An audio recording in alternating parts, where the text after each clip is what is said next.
হয়, আজি ৰাতিপুৱাতে আহি পালে আমাৰ এই ভালুকমাৰী ঈদগাহ ময়দানত আমাৰ যিসকল ইয়াত নামাজ পঢ়িবলৈ আহিছে তেওঁলোকৰ লগত মই একেলগে নামাজ পঢ়িলোঁ। খুব ভাল লাগিছে আৰু মই আশা কৰিম আল্লাহে আমাক সকলোকে শান্তি সম্প্ৰীতিৰে ইয়াত ৰাখিব। এইটো আল্লাহৰ ওচৰত আমি প্ৰাৰ্থনা কৰিছোঁ।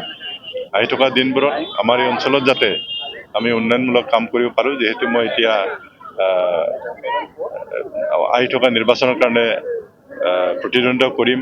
BDCৰ উপপ্ৰধানো আছোঁ। গতিকে আমি অঞ্চলত যিবিলাক সমস্যা আছে সেই সমস্যাবিলাকৰ কাৰণেও আমি আলোচনা কৰিম আৰু কিভাৱে সমাধান কৰিব পাৰোঁ তাৰ কাৰণে চেষ্টা কৰিম।